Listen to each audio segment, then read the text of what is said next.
Sosok Jennifer Dunn kembali menjadi perbincangan publik, bukan karena dituding sebagai pelakor atau kembali tersandung kasus narkoba, tapi karena namanya dikait-kaitkan dengan kasus narkoba yang tengah ditangani oleh Polres Metro Jakarta Selatan.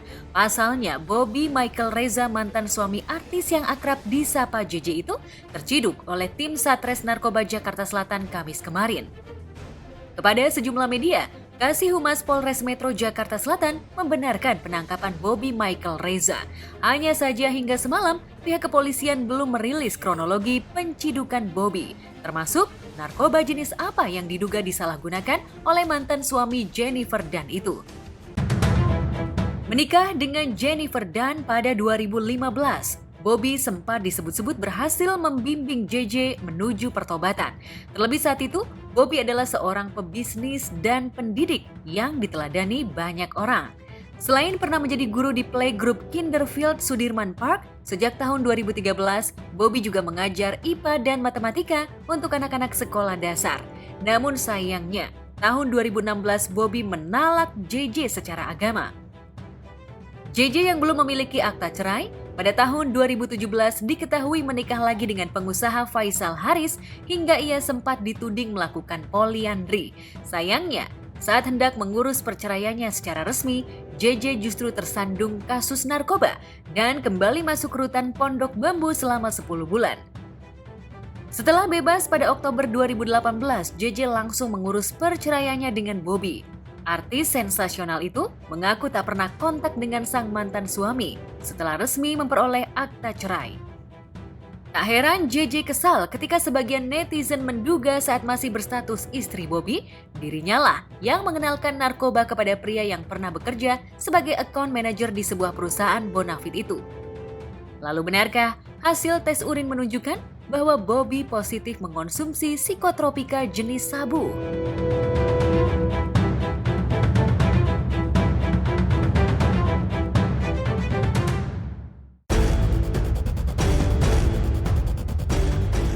Kasus hukum yang juga menjadi perbincangan publik pada Kamis kemarin adalah gugatan perdata 10 investor hotel haji dan umroh yang menggugat Ustadz Yusuf Mansur senilai 270 juta. Seperti biasa, UYM yang ogah datang ke persidangan mengutus kuasa hukumnya untuk meladeni gugatan pihak penggugat yang diwakili oleh pengacara Ihwan Tony. Desi Fitrianti selaku kuasa hukum UYM merasa optimis kliennya bakal memenangkan perkara setelah melewati sidang yang beragendakan pembuktian dari pihak penggugat. Bukti-bukti tertulis yang diserahkan Ihwan Tony terkait keikutsertaan para penggugat dalam program investasi hotel, menurutnya kurang kuat secara hukum.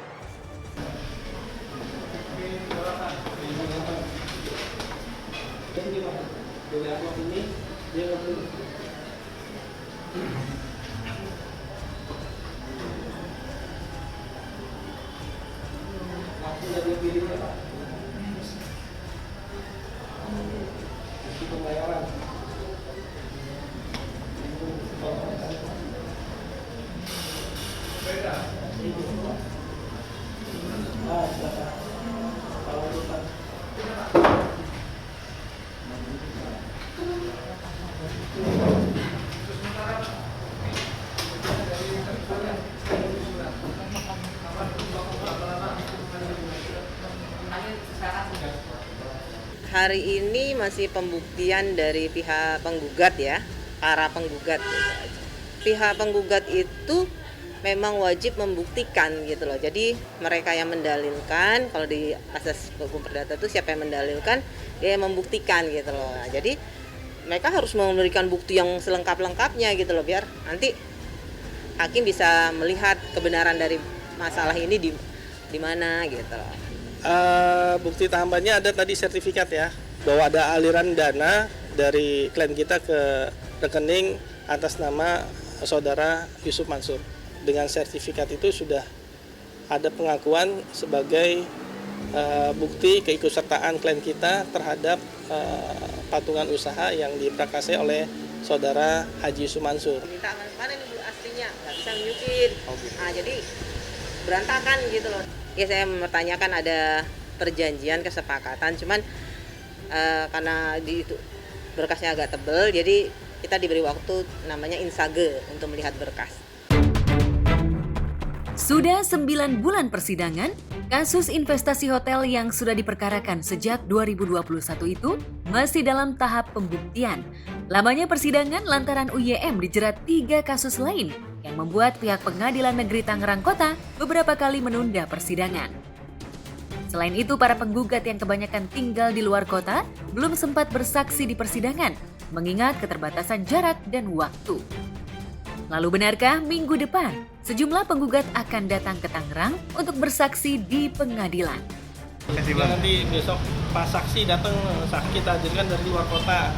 Untuk sidang selanjutnya bukti dari para penggugat, yaitu dari PT Inex, dari saudara Haji Yusuf Mansur dan saudara Jody Broto Suseno. Jadi kita besok akan lihat bukti apa yang bisa mereka counter atas bukti yang kita ajukan saat ini. Pesannya dari Ustadz Yusuf Mansur, ikutin saja prosesnya gitu. Mau lambat, mau cepat, atau mau bagaimana, kita ikuti saja.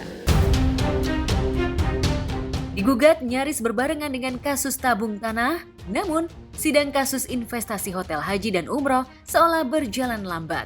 Bisa jadi karena yang digugat para investor bukan cuma UYM, tapi komisaris dan perusahaan yang menangani investasi itu juga digugat oleh Ihwan Tony. Setelah gugatannya terkesan disepelekan oleh tergugat, dalam hal ini UYM, apakah Ihwan Tony masih optimis bakal memenangkan perkara? Yang pasti dalam video yang beredar di media sosial, UYM seolah tak gentar dengan gugatan para seteru yang dulu pernah menjadi jamaahnya. Ketika disuspend kalau saya jahat, ketika disuspend kalau saya kemudian curang, duit orang main saya pakai-pakai aja. Hari ini saya kiamat. Saya memimpikan suatu saat nanti Presiden Amerika nelpon saya. Terus saya malas ngangkat itu. Waduh. Kita beli-beliin Singapura, lalu kemudian kita rubah namanya menjadi Singaparna. Ini kan kita berproses. Sebelumnya kita sudah melakukan mediasi ya, tapi deadlock ya kan, kita udah berupaya ya. Jadi kita tunggu keputusan dari hakim dengan pertimbangannya dengan bukti-bukti yang hari ini kita ajukan ke majelis hakim.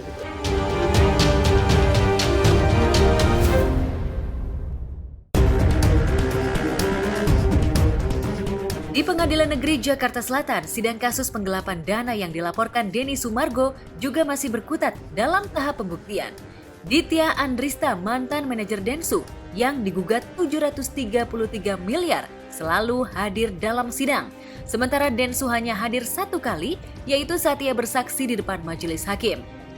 Kemarin sidang beragendakan mendengarkan keterangan saksi dari pihak Densu tak bisa digelar alias mengalami penundaan.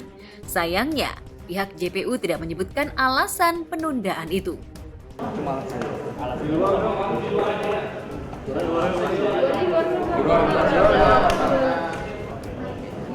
Saksi dari jaksa tadi masih sama, tadi kebetulan itu suamiku saksinya. Standar pertanyaannya yang berhubungan sama suamiku aja, tahu nggak kerjaan istrinya apa, lebih ke kayak gitu doang sih pertanyaannya. Makanya gue kaget itu karena bukannya kita udah selesai nih Dan 26 Agustus gitu kan, maksudnya udah selesai plus gue juga udah resign gitu dari itu. Terus apalagi ini gitu, itu drama apalagi gitu.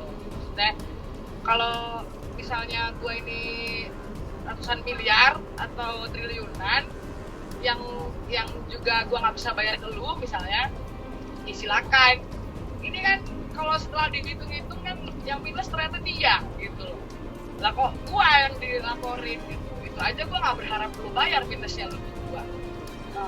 Tapi lu malah ini gue gitu ya aku lebih kecewa aja, tapi sebenarnya sedih aja. Hubungan 10 tahun tuh kenapa berakhir seperti harus begini sampai ke meja hijau gitu. Karena menurut aku masalah ini tuh bukan masalah yang harus masuk penjara ya, kecuali gue ini 1 kabur, 2 gue tidak kooperatif, 3 gue kagak mau bayar atau apalah yang merugikan dia gitu.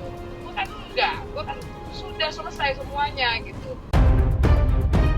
Minggu lalu, 2 orang saksi dari pihak Densu masing-masing adalah manajer freelance dan karyawan di Densu Management Pernyataannya juga tak menguntungkan pihak Densu. Hanya saja, Densu kekeh mengawal proses hukum bukan karena ia yakin menang atau kalah, tapi karena ingin membuktikan kebenaran. Dari bukti transfer dana dan rekening koran milik Ditya, memang banyak ketidakcocokan antara honor Densu dan sejumlah artis di manajemennya dengan uang yang ditransfer Ditya ke masing-masing talent. Gue udah gak peduli.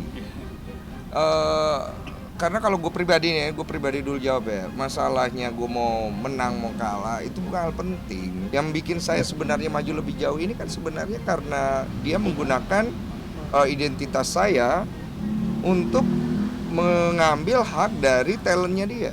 Kalau aku tuh tadi maksud aku poin aku nggak peduli menang atau kalah itu lebih ke kayak gua nothing tulus apapun nanti hasilnya.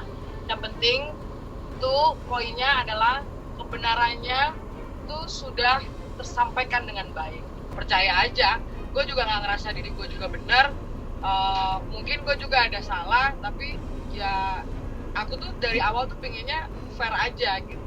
Gue salah misalnya, ya lu juga akuin lu salah gitu. Tuh buat gue fair. Yang bikin aku gugat perdata itu kan karena dia tidak fair gitu.